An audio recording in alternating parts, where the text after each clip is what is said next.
ವಿಜಯಪುರ ಜಿಲ್ಲೆಯಲ್ಲಿ ಮಾದಿಗ ಸಮಾಜದ ಕೂಲಿ ಕಾರ್ಮಿಕರ ಮೇಲೆ ಹಲ್ಲೆ ನಡೆಸಿದ್ದನ್ನು ಖಂಡಿಸಿ ಚಿಂಚೋಳಿ ತಾಲೂಕಾ ಮಾದಿಗ ಸಮಾಜ ಸಂಘಟನೆಗಳ ಒಕ್ಕೂಟದ ವತಿಯಿಂದ ತಹಸೀಲ್ ಕಾರ್ಯಾಲಯದಲ್ಲಿ ಪ್ರತಿಭಟನೆ ಮಾಡಿ ಮನವಿ ಸಲ್ಲಿಸಿದರು.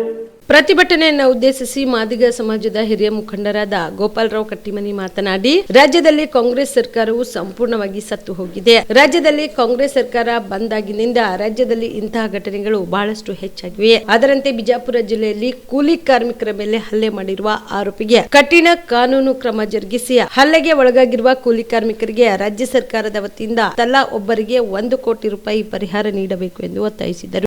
ಒಂದಲ್ಲ, ಇಡೀ ಗುಲ್ಬರ್ಗಾ ಜಿಲ್ಲೆ, ಯಾದಗಿರಿ ಜಿಲ್ಲೆ ಆಗಿರಬಹುದು, ಬಿಜಾಪುರ ಜಿಲ್ಲೆ ಆಗಿರಬಹುದು, ಬಳ್ಳಾರಿ ಜಿಲ್ಲೆ ಆಗಿರಬಹುದು, ಹೀಗೆ ಅನೇಕ ಜಿಲ್ಲೆಗಳಲ್ಲೆಲ್ಲ ಕೇವಲ ಮಾದಿಗರ ಮೇಲೆ ಅನ್ಯಾಯ ಆಗ್ತಾ ಇದೆ.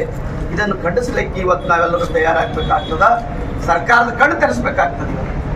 ಇವತ್ತು ನಾಟಕೀಯ ಬೆಳವಣಿಗೆಗಳನ್ನ ಬಿಜಾಪುರ ಜಿಲ್ಲೆಯಲ್ಲಿ ನಡೆದಿವೆ. ಒಂದ್ ಕಡೆ ಉಸ್ತುವಾರಿ ಸಚಿವರು ಹೇಳ್ತಾರ, ಅವ್ರ ಮೇಲೆ ಕಠಿಣವಾದಂತಹ ಕ್ರಮ ನಾವೆಲ್ಲ ಆದೇಶ ಮಾಡಿದ್ದೇವೆ ಅಂತ ಹೇಳ್ತಾರೆ. ಯಾವ ಆದೇಶ ಮಾಡಿರಿ, ಏನಂತ ಮಾಡಿರಿ? ಅಲ್ಲಿ ನಿರಂತರವಾಗಿ ಸುಮಾರು 2 ಗಂಟೆಗಳ ಕಾಲ ಮಾದಿಗ ಸಮುದಾಯದ ಕಾರ್ಮಿಕರ ಮೇಲೆ ಕಾಲು ಕಟ್ಟಿ ಕಾಲಿನ ಮೇಲೆ ನಿಂತು ಆ ದುರುಳರು ಏನಪ್ಪಾ ಅಂದ್ರೆ ಒಂದು ಪೈಪ್ ತೊಂದು ಹೊಡಿತಾರ. ಭವಿಷ್ಯತ್ತಿನಲ್ಲಿ ಆ ಕಾರ್ಮಿಕರು ಯಾವುದೇ ಕೆಲಸ ಮಾಡ್ಲಿಕ್ಕೆ ಆಗಲ್ಲ ಅಥವಾ ನಡಿಲಿಕ್ಕಾಗಲಾರ್ದಂತ ಪರಿಸ್ಥಿತಿಗೆ ಇವತ್ತು ನೀವು ತಂದಿರಿ. ನಿಮ್ಗೆ ಯಾವ ಶಿಕ್ಷೆ ಕೊಡ್ಲಿಕ್ಕೆ ತಯಾರಾಗ್ಯದ ಇವತ್ತು ಪೊಲೀಸರು ಅಂತಕ್ಕಂಥ ಪ್ರಶ್ನೆ ಉದ್ಭವಿಸ್ತದೆ. ಹೀಗಾಗಿ ಅಲ್ಲಿರ್ತಕ್ಕಂಥ SP ಅವರು ಕೂಡ ಬಹಳ ಡಬಲ್ ಗೇಮ್ ಮಾಡ್ತಾ ಇದ್ದಾರೆ. ಅಲ್ಲಿ ಇರ್ತಕ್ಕಂಥ SP ಅವರೆಲ್ಲ ನಾವು ಅರೆಸ್ಟ್ ಮಾಡಿದ್ದೇವೆ, ಅಟ್ರಾಸಿಟಿ ಕೇಸ್ ಮಾಡಿದ್ದೇವೆ ಅಂತ ನಿನ್ನೆ ನಾವು ಫೋನ್ ಮಾಡಿದ್ದೇವೆ ಅವ್ರಿಗೆ, SP ಅವ್ರಿಗೆ. ಅವ್ರು ಹೇಳ್ತಾರ, ಇಲ್ಲ ಅರೆಸ್ಟ್ ಮಾಡಿದ್ದೇವೆ ನಾವು, ಅವ್ರಿಗೆ 4 ಜನರಿಗೆ ತಂದು ನಮ್ಮಲ್ಲಿ ಪೊಲೀಸ್ ಶಿಕ್ಷೆಯನ್ನು ಕೊಡ್ಬೇಕಾಗಿ ಕೊಟ್ಟಿವಿ ಅಂತ ಹೇಳ್ತಕ್ಕಂಥ ಮಾತು ಶುದ್ಧ ಸುಳ್ಳದ. ಅಟ್ರಾಸಿಟಿ ಆಗಿರ್ಬೋದು, ಆದ್ರೆ ನಮ್ಮ ಮಾದಿಗ ಸಮುದಾಯದ ಕಾರ್ಮಿಕರ ಮೇಲೆ ಏನು ಹಲ್ಲೆ ಆಗ್ಯದ ಆ ರೀತಿ ನಾವು ಕೂಡ ಮಾಡ್ಲಕ್ಕೆ ತಯಾರಿದ್ದೀವಿ. ಇವತ್ತು ಕೇವಲ ಚಿಂಚೋಳಿಯಲ್ಲಿ ಇವತ್ತು ಸಾಂಕೇತಿಕವಾಗಿರ್ತಕ್ಕಂಥ ಪ್ರತಿಭಟನೆ ಆಗ್ಬೋದು.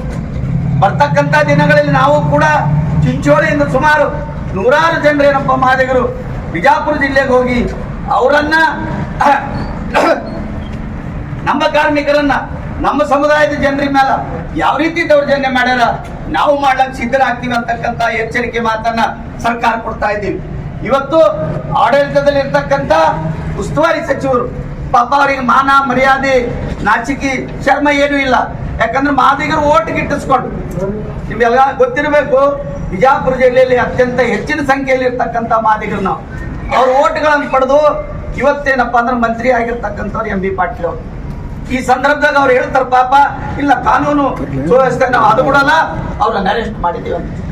ಹೌದಪ್ಪ, MB ಪಾಟೀಲ್ ಅರೆಸ್ಟ್ ಮಾಡಿದ್ವಿ, ಈ ನಮ್ಮ ಹುಡುಗರಿಗೆ ಹೊಡೆದಿರ್ತಕ್ಕಂಥದ್ದು ಬಿಟ್ಟು ವಾಪಸ್ ಬರ್ತವೇನು? ಸಾಧ್ಯ ಇಲ್ಲ. ಅವ್ರ ಜೀವನ ಪರ್ಯಂತರ ನಮ್ಮ ಕಾರ್ಮಿಕರು, ನಮ್ಮ ಸಮಾಜದವರು ನರಳತಕ್ಕಂಥ ಪರಿಸ್ಥಿತಿ ಅದ. ಹಾಗಾಗಿ ಸರ್ಕಾರ ಮುತುವರ್ಜಿ ವಹಿಸು ಸುಮಾರು 1 ಕೋಟಿ ರೂಪಾಯಿ ಪ್ರತಿಯೊಬ್ಬ ಕಾರ್ಮಿಕನಿಗೆ ಕೊಡಬೇಕು. ಕೊಡದೇ ಇದ್ದರ ಬರ್ತಕ್ಕಂಥ ದಿನಗಳಲ್ಲಿ ಯಾವುದೇ ಸಚಿವರು ಗುಲ್ಬರ್ಗಾಕ್ಕೆ ಬಂದ್ರ ನಾವು ಅವರನ್ನು ಮುತ್ತಿಗೆ ಹಾಕ್ತಿದ್ದೇವೆ, ಅವರನ್ನು ಘೇರಾವ್ ಮಾಡ್ತಿದ್ದೇವೆ, ಕಪ್ಪು ಬಾವುಟ ಪ್ರದರ್ಶನ ಮಾಡ್ತೀವಿ ಅಂತಕ್ಕಂಥ ಹೇಳಿಕೆ ನಾವು ಕೊಡ್ತಾ ಇವತ್ತು ನಮ್ಮ ಎಲ್ಲ ನಾಯಕರ ಪರವಾಗಿ ಇಲ್ಲಿ ಸೇರಿರ್ತಕ್ಕಂಥ ಪ್ರತಿಯೊಂದು ಸಂಘಟನೆಯ ಪರವಾಗಿ ಬಂದಿರತಕ್ಕಂಥ ನಾಯಕರ ಸಮ್ಮುಖದಲ್ಲಿ ಸನ್ಮಾನ್ಯ ತಹಶೀಲ್ದಾರ್ ಅವರಿಗೆ ನಮ್ಮ ವಿನಂತಿಯನ್ನ ಸಲ್ಲಿಸ್ತಾ ಇದ್ದೀವಿ. ಈ ಪ್ರತಿಭಟನೆಯಲ್ಲಿ ಮಾದಿಗ ಸಮಾಜದ ಮುಖಂಡರಾದ ನರಸಪ್ಪ, ಸುನಿಲ್ ಸಲ್ಗರ್, ಆಕಾಶ್ ಕೊಳ್ಳೂರ್, ನಾಗಾರ್ಜುನ್ ಕಟ್ಟಿ, ಮಲ್ಲು ಕೊಡಂಬಲ್, ವಿಜಯ್ ಕುಮಾರ್, ಮಚ್ಚೇಂದ್ರ ಶೇರಿಕರ್ ಸೇರಿದಂತೆ ಮಾದಿಗ ಸಮಾಜದ ಮುಖಂಡರು ಪ್ರತಿಭಟನೆಯಲ್ಲಿ ಭಾಗಿಯಾಗಿದ್ದರು. Sanjeev Kumar Patil, on spot news, Chincholi. Kamareddy ortho ಮತ್ತು ಟ್ರಾಮಾ ಕೇರ್ ಆಸ್ಪತ್ರೆ, ಕಲಬುರಗಿ. ಡಾಕ್ಟರ್ SB ಕಾಮರೆಡ್ಡಿ ಹಾಗೂ ಡಾಕ್ಟರ್ ಪ್ರತಿಮಾ S ಕಾಮರೆಡ್ಡಿ ಸಾರಥ್ಯದಲ್ಲಿ ಕಳೆದ 11 ವರ್ಷಗಳಿಂದ ಸಾವಿರಾರು ರೋಗಿಗಳಿಗೆ ದಿನದ 24 ಗಂಟೆ ತುರ್ತು ಸೇವೆ ನೀಡಿದ ಶ್ರೇಯಸ್ಸು.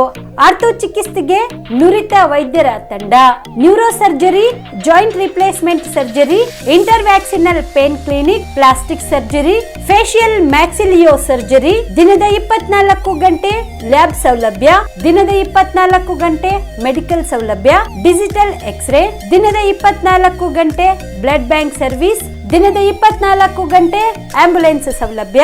ಹೆಚ್ಚಿನ ಮಾಹಿತಿಗಾಗಿ ಸಂಪರ್ಕಿಸಿ ಸರ್ಕಾರಿ ITI ಕಾಲೇಜು ಮುಂಭಾಗ, ಕಾಮರೆಡ್ಡಿ ಆರ್ಥೋ ಮತ್ತು ಟ್ರಾಮಾ ಕೇರ್ ಆಸ್ಪತ್ರೆ, ಕಲಬುರಗಿ.